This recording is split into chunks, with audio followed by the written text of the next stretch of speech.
Introducing National Streaming Sports, live and on-demand sports talk programming that you can access 24/7. For the premier sports talk experience, tap into our Roku channel. Start your mornings with Mac and Jack covering all the weekend sports action. Then pour a cup and enjoy all the sports you can drink on the Coffee and Sports podcast. At midday, talk sports from east to west on the Coast to Coast podcast. Followed at night by some hot girl talk with Prim and Proper Sports featuring Sonia Pearson. Talk boxing on the Gloved Fist. Yankee fans tune in for Start Spreading the News. And there's more on the College Sports Huddle and Sports Scope with Robert Butler. There are 20 podcasts in all and 70 weekly shows giving us a 3.4-star viewer rating. To find us on Roku TV, search for National Streaming Sports on the Roku search bar. Click on the logo and you're in. National Streaming Sports, live and on-demand sports talk for America. It just might be the greatest sports franchise in the history of sports. A place where legends are made, and there's always something to talk about. Get ready to immerse yourself in pinstripes. Start Spreading the News, hosted by Paul Semendinger and E.J. Fagan, a couple of doctors with a prescription for Yankee fever. And now, here's Dr. Paul Semendinger and Dr. E.J. Fagan. Get ready to start spreading the news. All righty, everyone, and welcome to Monday night, 9 p.m. on the National Streaming Sports Network. This is Paul Semendinger. This is the Start Spreading the News Yankees program. EJ will not be with us, but we have the greatest pinch hitter in the history of the world, someone who is brilliant, smart, wonderful, and a huge Yankee fan, the great Mike Whiteman. I'll bring him in 1 minute, but I would just like to remind everyone that this program is brought to you by Artemisia Publishing. You can find Artemisia Publishing at apbooks.net. Now, Artemisia has a tremendous selection of tremendous books in a plethora of genres. Go check out apbooks.net, a traditional publisher right here from the good old United States of America. They have outstanding books, and you don't want to miss any of them, including, of course, the ones I wrote. So here we are, Start Spreading the News. Mike Whiteman is here. Mike, Happy New Year. I still say Merry Christmas because it's still the Christmas season. How are you? I am great. How about yourself, Paul? I am great. Now, we ran an article on Thursday, the Thursday discussion instead of the typical Tuesday discussion. And in that, we all listed our gifts we received that were baseball or Yankee related. And normally you get an old baseball hat. No hats this year? I did actually. I just didn't meet the deadline to get it in. But oh, geez, we have an Atlantic League team here in Lancaster. So it's the Barnstormers? The Barnstormers. And so I got 2 Barnstormer items this year. One was a hat. The other one, it was a membership to the Silver Stormers Club. And that comes something when you become over 55. It is basically a free ticket program. So on one hand, I don't necessarily want to face the fact that I'm getting older, but on the other hand, it's free baseball. So the free baseball wins out for me. So can't wait. And we can't stop Father Time. So the numbers right. keep coming. But listen, you're in great shape. You've got many, many, many decades of great baseball watching in Lancaster and hopefully in other places as well in front of you. So that's kind of cool. They give you free tickets. Yeah, it's nice. It's like I think every Tuesday game. So but it's like 10 games during the season. The Atlantic League's kind of interesting to watch. Every now and then you kind of stumble on seeing like a really good player. I remember when Sparky Lyle was managing the Somerset team. And even the Stormers, they've been managed by guys like Tommy Herr, who was a really good player, Butch Hobson, who was a very good player, Von Hayes. So And then this summer I watched Pablo Sandoval, Kung Fu Panda. He was playing this year for an Atlantic League team. So it is interesting baseball. Ricky played in that league at the end of his career. I think the Newark Bears was in the Atlantic League. Yeah, he did. Yeah, that's great. And you know, I was talking to Ethan, my son, who obviously also writes for Start Spreading the News, about the Atlantic League and about minor league baseball, and the idea of the St. Paul Saints came up. And I said, you know, before he became a Yankee, Darryl played for the St. Paul Saints, as did Jack Morris. I believe they were teammates. So there are players who end up in, you know, more obscure leagues, like independent leagues, and they go there as a way to build themselves back up to make it to the major leagues. It is. And yeah, and you know, sometimes there are just some folks who just kind of fall through the cracks of affiliated ball. They get into the Atlantic League, they catch fire, and and they make it back. So it has been, I think Lancaster has had a franchise since almost 20 years now, and it has been really interesting to go watch the games. That's a great stadium. It's a great stadium. So I said, sometimes you got to come down. You have to come down. I think we'll one of these days I'm going to have to. Maybe we'll go on a Tuesday. We'll go on a Tuesday. You can go with the Silver Stormer here. I think I'm older than you.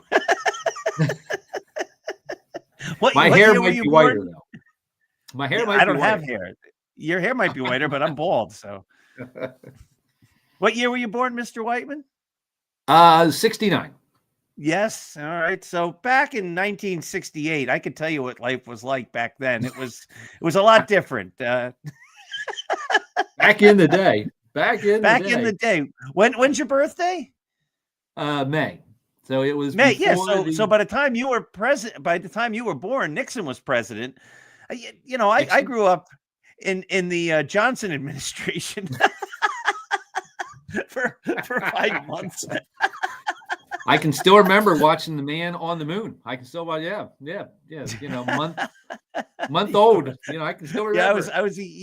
All right. So here's a good question. What's your earliest memory of like something bigger than? I was just talking about this with my wife and some friends yesterday, and trying to think back of like what was something in the news.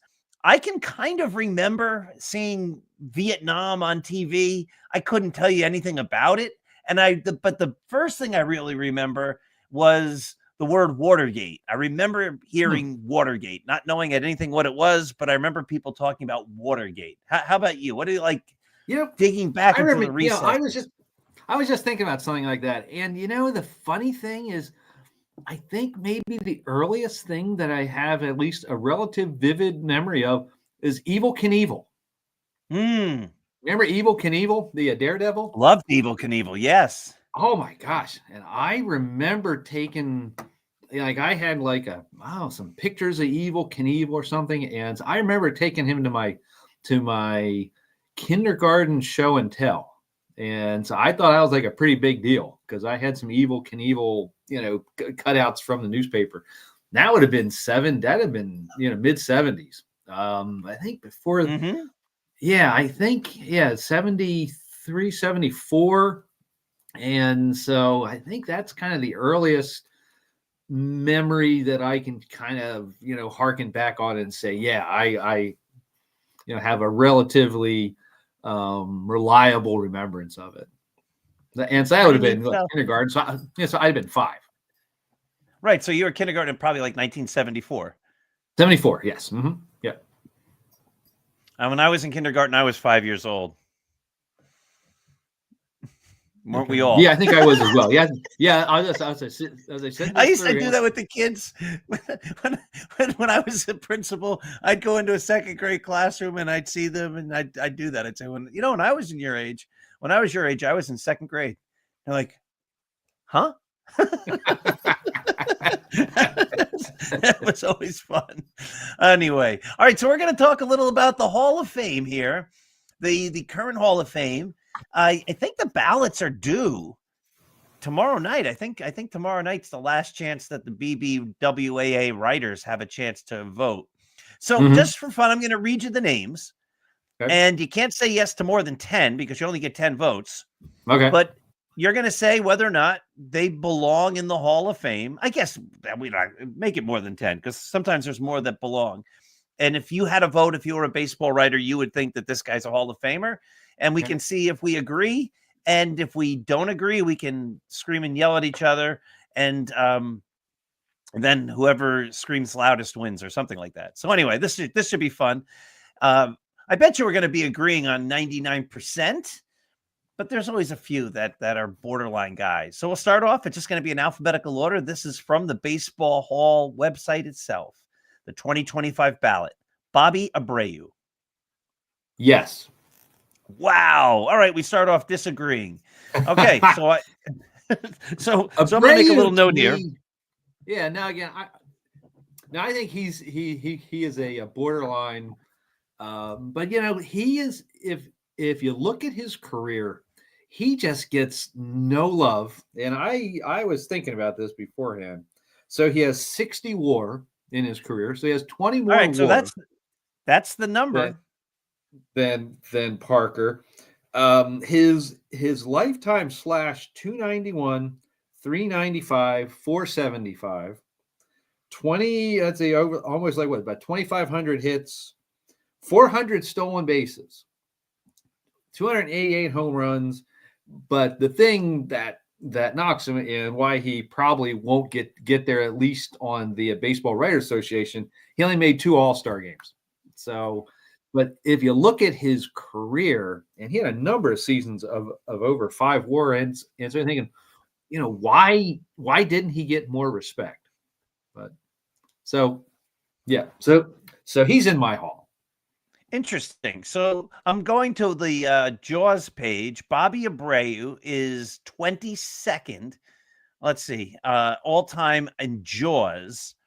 You're right. He's right on the cusp. The number has always been 60. And if we have time, we're going to talk about Dave Parker and how he got in and whether or not he belongs in. I'm gonna reorganize this line here because it's not organized. He is actually 60.2. Now here's where WAR falls apart. Bobby Abreu's 20th all time in WAR. You know who's 21st? Ichiro. Right. And that's where WAR. Yeah. I was going to say very little bold print. And if you look at someone's baseball reference page, and someone, of course, like some folks have like a whole lot of bold print, and that means that they led the league in like a lot of things. There's very little bold print on Abreu's page. So and obviously Ichiro should be in the hall. So even though Abreu's right there, he is not Ichiro. And that's where WAR falls apart, right? Because by WAR they look almost identical if you just look at that number, and they couldn't be farther apart. Right. As far as like Ichiro's, no doubt about him. We'll get to him in a couple minutes. And Abreu's, I think you made a good case for him, though. That's fair. Now, he's a guy who could get in with like one of the Eras committees someday, I think. Here's the next interesting one. I agree with you. And those committees let guys in that maybe don't necessarily belong in. How about Carlos Beltran? I think Beltran's in. I think he's a Hall of Fame player. Of course, there's the perception that he's been penalized for his role in the Astros cheating scandal. But I think looking at him as a player, he was a great player. So I think he's in. I would vote for him. You read Poznanski's book, The 100 Greatest Players of All Time, and Poznanski has him like almost top 15 or something. He has him way up there. I don't have the book right in front of me, but in that book, he's way, way, way up. And I could see the argument. He, of course, was involved in the cheating scandal. On Start Spreading the News, I've made a bunch of points. Like people are saying the Yankees can never get Bregman, and I don't know. Tell me if I'm wrong here. I obviously I wasn't happy the Astros cheated, but if the Yankees can improve themselves, I'm not saying Bregman improves them, but if he is an improvement and they could afford him, what is it, 8 years later now? Do you move on and say, I'd rather have a player that can help us win, or do you hold on to an old grudge from 8 years ago? I don't know. Well, if you ask, I guess what right now the third baseman is Oswaldo, I guess. He's probably the closest. And if you say, do I want him or do I want Bregman? Give me Bregman. Give me Bregman. We're talking the same language. I think it's time to move on, right? Like, and the Yankees have had other evil, in quotes, players. I remember when they got Clemens, like he was the worst. He was the biggest enemy. There was the game he hit Soriano and Jeter to start the game. I mean, right? And then he becomes a Yankee, and you go, all right. The players go, well, you're going to help us win. So good. Like, welcome to the team. Right. Yep. And there are certain guys I don't ever want the Yankees to get, like real bad human being people. But I never got that sense that Bregman's a bad human being. He was part of a cheating scandal that was wrong, and they had their whatever the baseball ruled on whatever penalties, and the players didn't really get any, but they ruled on it. They faced the music. They got booed for years, and people banged garbage cans for years. But how long are we going to hold on to this thing, right? If he can help the Yankees win, let's go with it. All right. Mark Burley. No. I say no. EJ is a big Mark Burley fan because he sees him as a different type of pitcher, one of the transitions to the more modern game, but I don't think Burley's a Hall of Famer. Carlos Gonzalez. He was an interesting player with the Rockies, I believe, but and it was very good for a while, but no, he's in the Hall of Fame. I agree. Here's a former Yankee, Curtis Granderson. Granderson's an interesting fellow, was a fun player to watch. But I don't think is a Hall of Famer. We are 100% right on, and you're selling me on Abreu, so far we're pretty good. Here's another. These are a lot of good names here because there's a lot of guys that are just on the cusp. Felix Hernandez. I have Felix Hernandez as a Hall of Famer. Interesting. His career wasn't too short. He had a long enough. Dominating period, if you will. He had a dominant, for like 7 years. He was really, really good. Won a Cy Young Award, finished second a couple of times. Was very good. The problem is that he kind of fell off a cliff after that. But I think, 6 All-Star games, 1 Cy Young, second once, was fourth once. Just was really good for a short period of time. And I think starting pitching especially is just going to be really, really hard to kind of map in terms of like a Hall of Fame career going forward, because just way so many of them get hurt. The numbers like, the usage, however many innings and starts are going down. So I think voting for starting pitching is going to be challenging. And I think there's going to come a point where I think it's going to be more like, what does the peak look like? Do you have, 5, 6, 7 years really good? And so I think Hernandez is a borderline Hall of Famer, but I would vote for him. Here's one. Wait, a couple. I almost skipped a couple. Torrey Hunter. Good player. I think he has about 50 WAR if I'm correct, but no, he's not a Hall of Famer. I agree. Adam Jones. Not a Hall of Famer. And here's the next one. Andrew Jones. I would have Andrew Jones in. Andrew Jones. I would too. And he might be the best fielding outfielder of our generation. Yeah, and there's some stats that say even of all time. And on Start Spreading the News, the great Dan Schlossberg had an article with the IBWAA on why Andrew Jones belongs in the Hall of Fame, and we ran that today at 2:00, and he makes a very compelling point. If Bill Mazeroski's in because he was a great defensive player, and if Ozzie Smith's in because he was a great defensive player,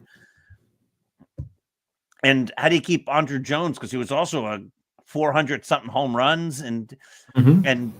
yeah, he stuck around a little too long after his peak, but my goodness, he was, and I think he had more WAR than all those other Braves great players. I think if you look at him, as I recall from I that think he did. article. So, I think he did. And he all was a right, good here's player the for a long time. long time. I think we can go real quickly through the next three. Tell me if they're all not Hall of Famers. Ian Kinsler, Russell Martin, Brian McCann. Again, none of them are Hall of Famers. And then we get to the Red Sox, Dustin Pedroia. I think he could be. I would vote for him if I had a vote. Short career, but had a peak.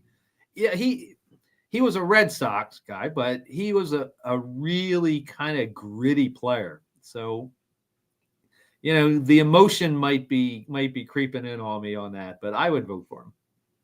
Interesting. I haven't looked at his statistics closely enough, but he's one of those. As you say, if he was a Yankee, I think we would have loved him. But because he was a Red Sox, you had to root against him because he's one of those guys that could beat you in any way and find the way to grab the ground ball or the line drive or get a hit or get hit by a pitch or steal a base. And so right he now was he an wouldn't get MVP my too. vote. He did, and I thought that was a year I didn't want him to get it. I think EJ and I talked about that once, and when he looked back at the year and he goes, you know what, he probably deserved it, and that just made me angry because I didn't want him to win the MVP. angry as we could get when we're talking baseball, which is just fun anyway. So here we go, Andy Pettitte. I would vote for him. Again, I think he has 60 plus WAR, and there's a little bit of emotion in it for me as well. He was one of my favorites.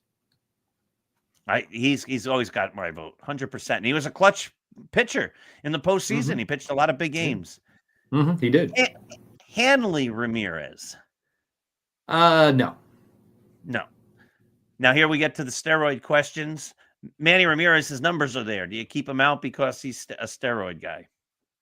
My personal thing is I do keep him out. He was suspended, so he was caught.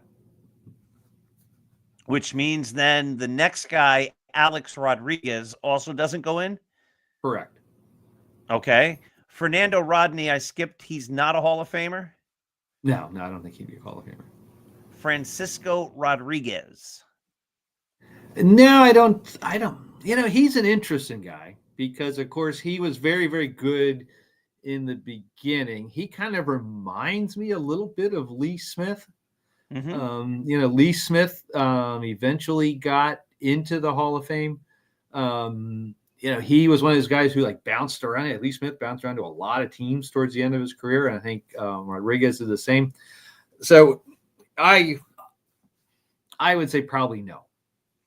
I would say no, but too. Someone could talk me into it. Someone could, someone could, who could maybe show me some stats or whatever. You might be able to talk me into it. Jimmy Rollins. He had a lot of saves. He did have a lot of saves. Jimmy Rollins. No. He's also someone who someone could possibly talk me into it. He had, I think, close to 2,500 hits. He was a very good shortstop, but doesn't have enough of the bold print in his stats there for me. Though he did have an MVP award. I should say that. CC Sabathia. He's in. All right, here's a guy I think he's a borderline, but I don't know what's his name. Ichiro Suzuki. I don't, now of course, everyone kind of looks and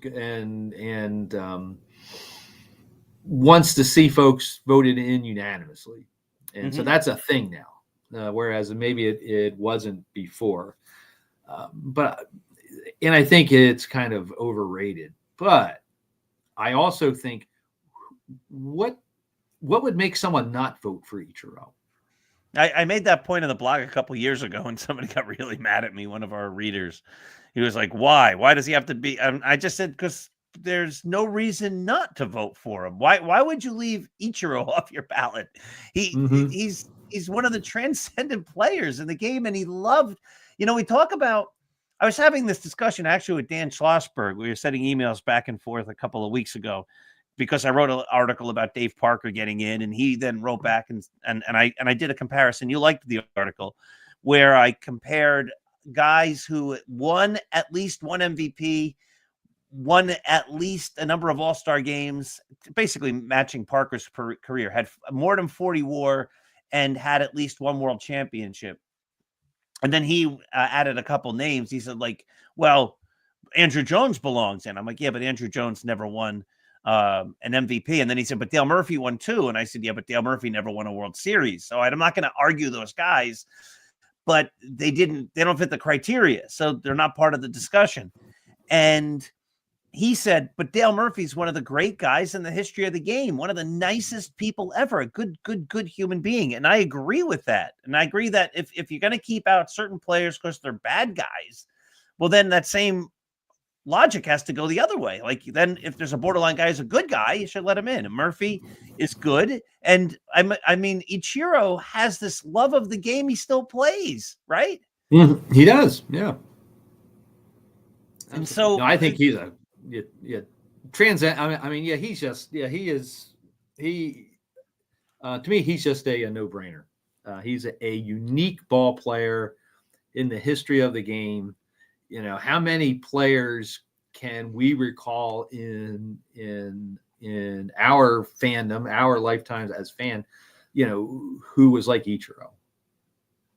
Not many, if any. Not many. Rod Carew, would you call Rod Carew Ichiro-esque? Rod Carew, I think, would be, yeah. Tony Gwynn? Tony Gwynn. Gwynn's almost Gwynn's an excellent player, awesome player. I feel like Ichiro was maybe faster. Mm-hmm. He was a better base runner, faster. Ichiro could play center field. Whereas I don't think Gwynn could play center field, but I mean, certainly, I mean, I think comparable, but I think there were some differences. Like I said, I think speed was more of Ichiro's game than say Gwynn. But handful, like those are the only guys I can think of. Mm-hmm. Yeah, maybe Boggs. Yeah.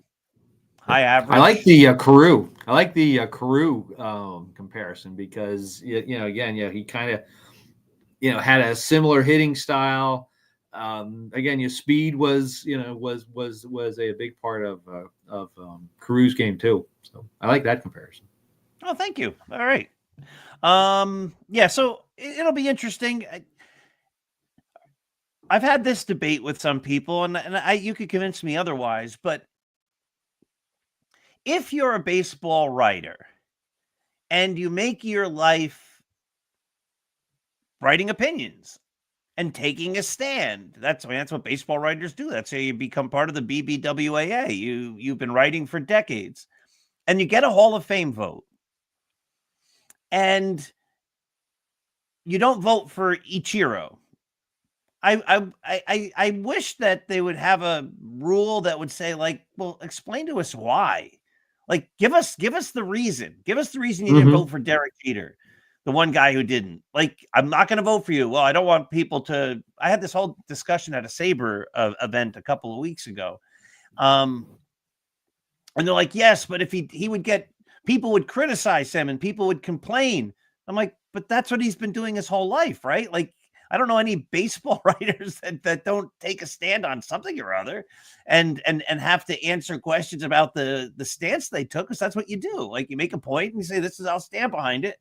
And so I can't imagine anybody not voting for Ichiro. And if they don't, I'd love to hear them say why. Well, 60 WAR. Okay, I guess he's a borderline, right? At least have a reason. Tell us the reason. Yeah, I would too. Yeah. Mm-hmm. Yeah, absolutely. All right. Absolutely. Yeah. Cause I said,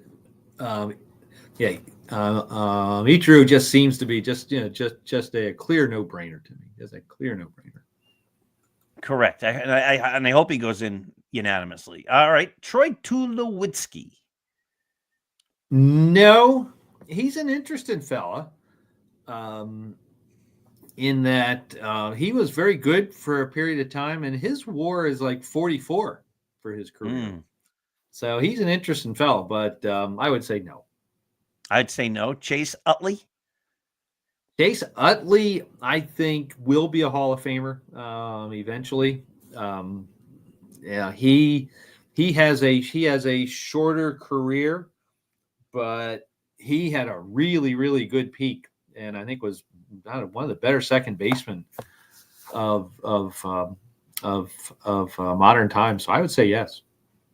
Interesting. I could be convinced on that. Ethan was making that argument the other day. Omar Vizquel. He doesn't have a lot of totals. Yeah. Omar Vizquel.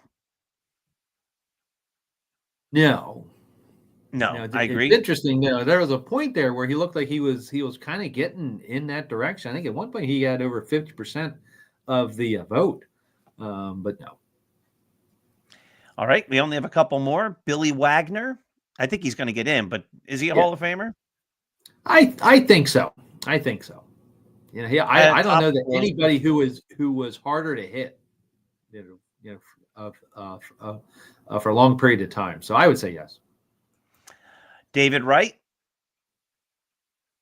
No, but not by much. Wright was a really good player. And then he got hurt. He's sort of a Mattingly-esque type of guy. Yeah. He had that bad back and he couldn't get over it. And finally, Ben Zobrist. No. But interesting thing about Zobrist is he had like 40, like 44, 45 WAR, I think. So good player, but not Hall of Famer. Correct. I agree 100%. So, which is a great segue to our next segment. So we talked a little already about Dave Parker. Now, Dave Parker ended up a right fielder. He had 40.1 WAR. If you look at the right fielders on the list, he is 54th all time. 54th all time. And he just got in the Hall of Fame. Now, I think you and I are both big Dave Parker fans, correct? Correct. And so on a personal level, I'm happy for Dave Parker. I'm glad he got in the Hall of Fame. Boy, oh boy, if 60 is the borderline, he is way below it. Just for fun, I'm going to read you in order, closest to him to farthest away. These are the other guys who have higher WARs who are not in the Hall of Fame. You ready? Mm-hmm. Tim Salmon, David Justice, Jason Hayward, Ken Singleton, Bill Nicholson, Nelson Cruz, Dow Strawberry, Flippy Alou, Mike Tiernan, Jose Canseco, Rocky Colavito, Giancarlo Stanton, Dixie Walker, J.D. Drew, Rusty Staub, Brian Giles, Bryce Harper, Aaron Judge, Jack Clark, Bobby Bonds, Sammy Sosa, Ichiro Suzuki, Bobby Abreu, Gary Sheffield, Joe Jackson, Reggie Smith, Dwight Evans, Mookie Betts. That's a lot of guys. Bill Nicholson for the Hall of Fame. He was a turn of the century guy, right? Maybe. I'll have to do some research about Bill Nicholson after we're done here. All right, I'm going to tell you a little about him right now. Bill Nicholson. Okay. Bill Nicholson came up. He's actually not a turn of the century guy. Came up in 1936 with the Philadelphia A's. Went back to the minor leagues. Came back with the Chicago Cubs. Played from 1939 to 1953. He did not go to the war. So he played during the war years, and he had his best seasons during the war years. So in 1941, he had 4 WAR. In 1942, he had 6 WAR, batted .294 with 21 homers, 78 ribbies. In 1943, 6.7 WAR. He had 309, led the National League with 29 homers, 128 runs batted in. 1944, he had 6.1 WAR, hit .287, led the National League with 116 runs scored, led the National League with 33 home runs, and had 122 runs batted in. And then the war ends, 1945. He has 2.3 WAR.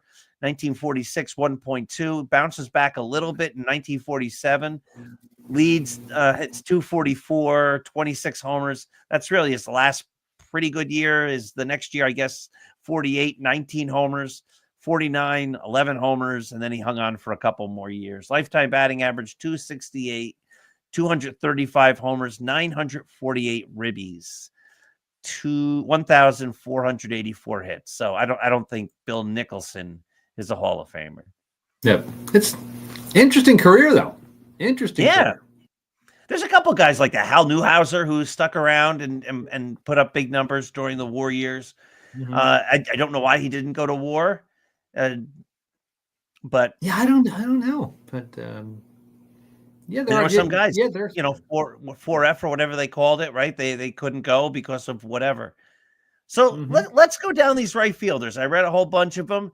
We'll play the same game. Can we make an argument that Gary Sheffield, we're just going to do former Yankees, belongs in the Hall of Fame? Well, he had 500 home runs. So, so there was a point in time when that was like a guarantee. 500 home runs got you into the Hall of Fame. Now, I know that there has been some, there is some noise about him and PEDs, but never received any disciplinary action for him. So yeah, I think you can make a case for him. Here's an interesting one. Bobby Bonds, 3-time All-Star, 3-time Gold Glove. WAR is significantly above Parker, 57.8, 268 lifetime batting average, 332 homers, 1886 hits, 1,024 ribbies. And he led the league in runs twice and plate appearances once. And of course, he struck out a lot, led the league in strikeouts 3 times, and once led the league in being caught stealing. Is there an argument that Bobby Bonds is a Hall of Famer? I don't know. I mean, he was one of the original power speed guys. He was one of the one of the first guys, and I don't know, did he ever get the 40-40? I don't think so. 30-30 I think a few times. Was the first. I think Canseco was the first 40-40 guy. Okay. Let's see if we can get a 40-40 out of him. I don't even know if he did 30-30. I think he did. In 1973, 39 homers, 43 stolen bases. That's a year, boy. Wow. 1973. Bobby Bonds. The screen gets cut off here. I don't have let's see. Switch to widescreen view. That'll work better. Let's see. 1973. Bobby Bonds. He was 3rd in the MVP voting. That's a heck of a year. 283, 39 homers, 96 ribbies, 43 stolen bases. He scored 131 runs. He had 182 hits, 34 doubles. That's a heck of a year. Yeah. Yeah. To me, yes. Yeah. He is, it's interesting. Right off the bat, I thought, well, no, not Bobby Bonds. But as I look at the stats, he's certainly closer than maybe I thought. But I don't think, I would say probably not a Hall of Famer. But better case than I thought. What do you think makes Dave Parker the reason he's a Hall of Famer? Is it because he got those the MVP and was a champion a couple of times? He's part of that Pirates.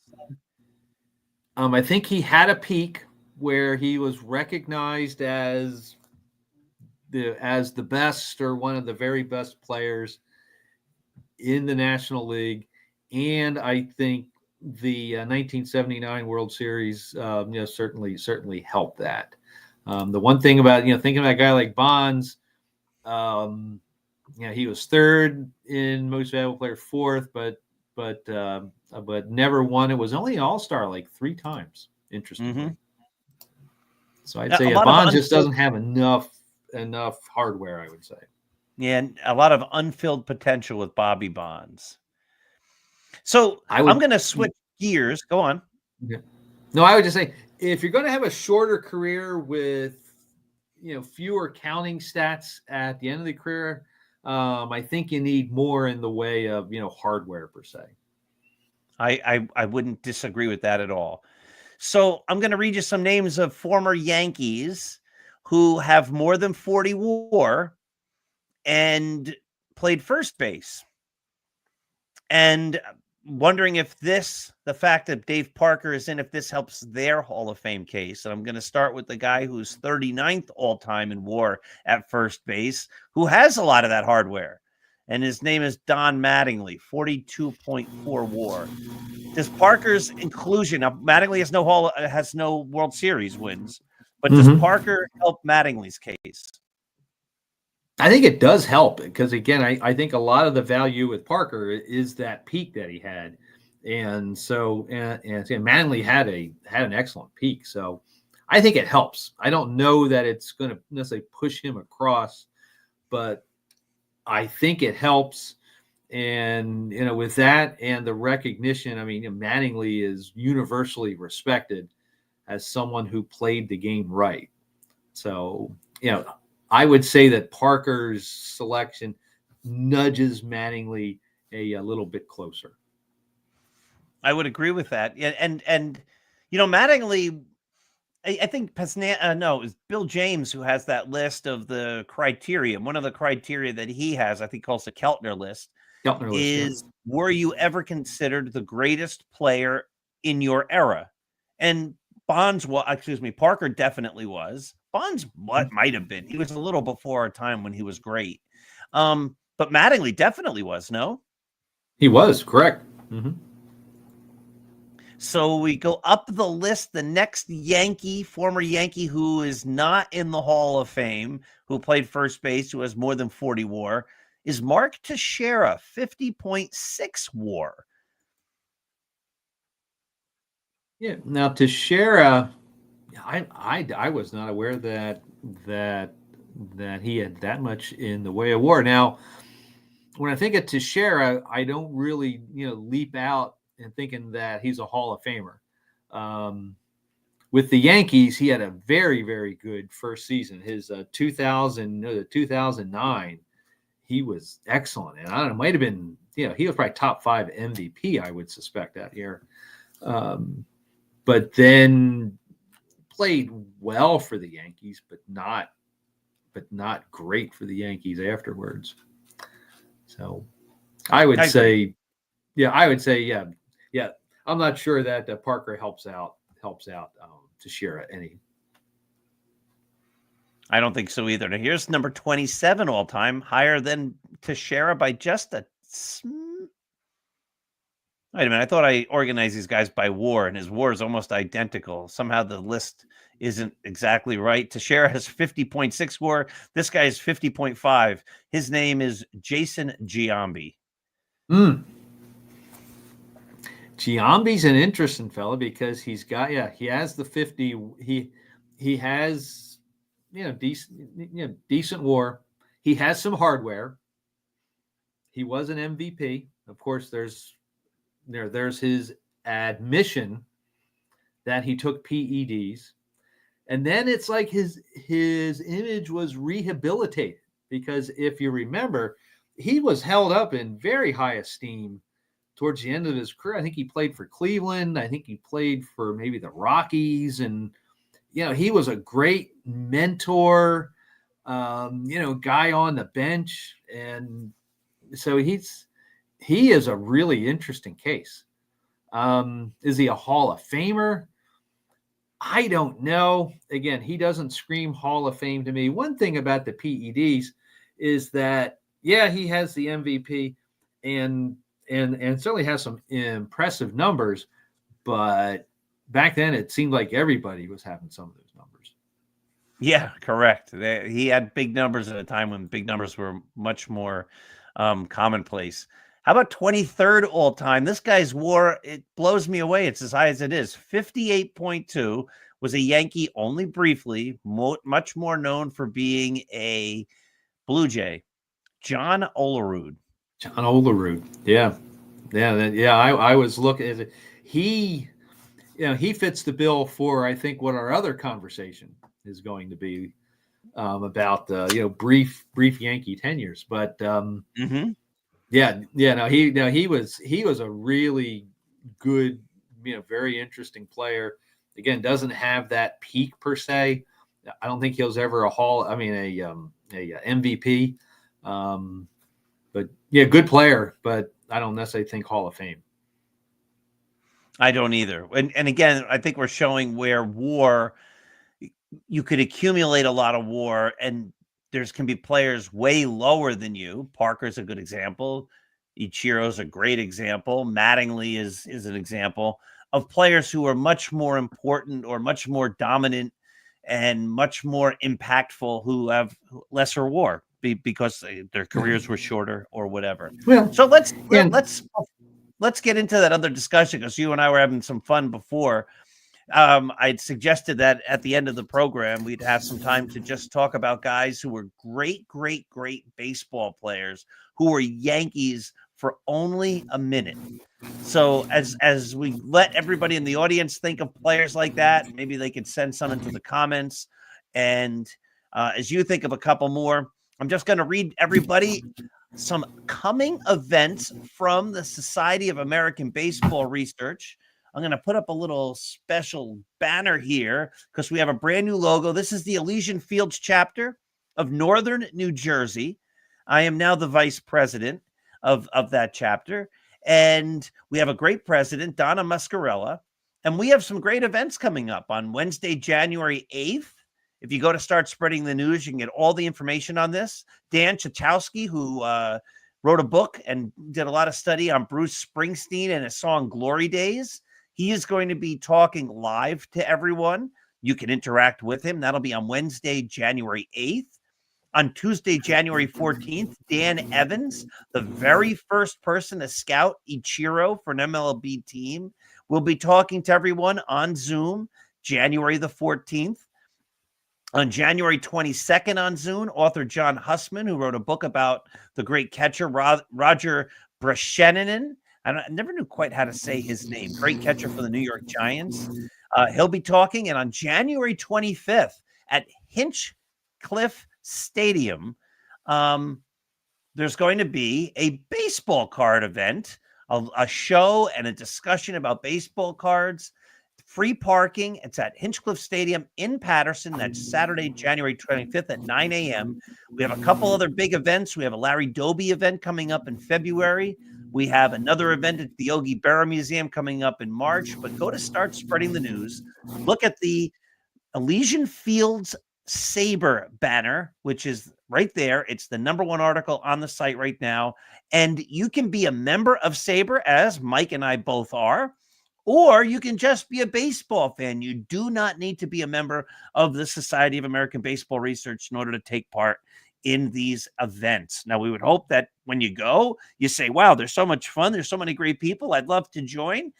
And the more, the merrier. But there's no obligation and no pressure to join these things. It's just going to be fun. There's a bunch of baseball fans talking baseball, a bunch of baseball writers. And one of the cool things is you have a chance then to talk to these people who've written books and our names have interacted with people like Larry Doby, which again is coming up, and Bruce Springsteen, and et cetera. And it's 6 degrees of separation. You get to talk to people who've been involved in the game at various levels, including Mike Evans, like I said, former GM, who also was the first guy ever to scout Ichiro. So cool stuff. Yeah, that's what it sounds like. Yeah, it looks like a great lineup. Yeah. And you've gone to a lot of those events when I've done some of my book talks and things like that. So your impression, you've gone to lots of meetings. You live in Pennsylvania, but you've gone to meetings with the New England chapter, the New Jersey chapter, I think the Baltimore chapter. Don't you find the whole group just to be welcoming? Everybody, there's no like I'm better than you and I did this and I wrote this article, or it's just a bunch of baseball fans sitting around, sort of like we're doing tonight, just shooting the breeze and sharing ideas. No? Absolutely. And so, yeah, we have one in central Pennsylvania, the Matthews and Plank chapter, and it's a great bunch of guys. And then like you said, Sabre is set up. So, I went to one with the New England chapter. I think, was it the one where I think you did a debate, I believe, one time with a fella up in New England, and it was a great time. And again, yeah, folks were just very friendly, very welcoming. And I would, the money that I spend on a Sabre membership is money very well spent. And, there was I kicked myself because for years I thought, I'm not going to pay the money. I'm not going to join Sabre. And then, once I joined it and then started to attend meetings, look at all the resources, my word, the resources on the website. If you like to research, or even if you just like to read old newspapers, just some of those old sporting news that's available. It is in my eyes, well worth the money, and I will never not be a member again. Me too. It's great stuff. All right, so let's just have some fun. Let's talk about great players. They don't have to be Hall of Famers who were Yankees for just a minute. You want to go first? Sure. Let me pull out here. Let's see here. Paul Waner is a Hall of Famer. And that rhymes. Paul Waner is a Hall of Famer. Well, Paul Waner is a Hall of Famer. And he was with the Yankees during the 1944 and a little bit in 1945, mostly as a pinch hitter. But yeah, I think the Yankees got him as one. It was the war years, so a lot of players, of the more prime players were, of course, fighting the war, and I think it was seen as a veteran presence. Paul Waner, wasn't he? His brother Lloyd, also a Hall of Famer, yes. Yes. And I believe they were both on the 1927 Pittsburgh Pirates. And that was the team the Yankees swept in the World Series. The urban legend is the Pirates came out and watched Gehrig and Ruth and Lazari and Bob Musial hitting balls over the fence in batting practice. And they said, well, that series is over. Yep. That is correct. Yeah, that is correct. As another rabbit trail, they were one of the Stratomatic old timer teams as well. That was always fun to play. Oh, the 27 Pirates? Mm-hmm. Oh, that's fun. That is good stuff. They were nicknamed Big Poison and Little Poison because I think the idea of that came from Brooklyn. I think it came because they called him I think somebody called him like the big guy and the little guy, the little big person and the little person. But the way they talked in Brooklyn, I think it became poison. Mm-hmm. I'm not sure if that's true. A lot of this might be urban legend. So Burley Grimes is a Hall of Famer, and Burley Grimes pitched a grand total of 10 games for the Yankees in 1934. He went 1-2 with a 5.50 ERA. He pitched a grand total of 18 innings. But Burley Grimes had only 52.9 WAR, won 270 games in his career that began in 1916 and ended in 1934. That 1934 season, he played for St. Louis. Then he played for the Yankees, and then he ended his career playing for the Pittsburgh Pirates. And his ERA at each stop went up a little bit. For the Cardinals, it was 3.52. For the Yankees, it was 5.50. And then for the Pirates, it was 7.24. And I guess that's when Burley Grimes, the great Burley Grimes, realized after his 19th season that it was time to hang him up. All right. Who else can you think of? Okay, here. How about... let's see. We had touched on him a little bit. About Jose Canseco. Oh, there's an interesting one. I remember he had a lot of home runs. But in 99 or 98, what year was he a Yankee? 2000? He was a Yankee in 2000. He was a Yankee, and if I remember it correctly, didn't they just claim him on the Mhm. waivers? And I don't think they wanted him. Right. I I think don't they think they wanted didn't want the Red Sox to get him. right. And I think maybe he played for the Blue Jays. And when they claimed him, and when the Yankees claimed him, they said, "Great, take him." Uh, and so I think he That's played the danger, about 30 right? games. I think he played about 30 games for the Yankees that season. So hit a few home runs, but looked kind of strange to me in pinstripes. Of course, I was used to seeing him play for the A's for all those years. That's correct. All right, we talked about this guy earlier. Do you remember that Lee Smith was a Yankee? Yes, I jotted. Was it around? Was it like 1993? I think. 1993. Lee Smith played for the Yankees for a grand total of 8 games. But in those 8 games, he did have 3 saves. So 3 saves of his career. He pitched, let's see, where's innings? Where's innings? Innings pitched here, 8. He pitched a grand total of 8 innings, allowed 4 hits, had 5 strikeouts, I believe. And no, 5 walks. Oh my goodness, it's hard when you're scanning and you're trying to do it all at the same time. 5 Yeah. walks, 11 strikeouts, 1 intentional Mm-hmm. walk, but he allowed no Mm-hmm. earned runs. So the great Lee Smith never allowed an earned run as a Yankee. All right, Mike, you give it the last guy, and then we're going to call it a show for today.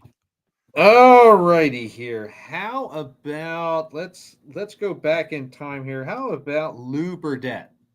Oh, Looper. Now, did he come up with the Yankees?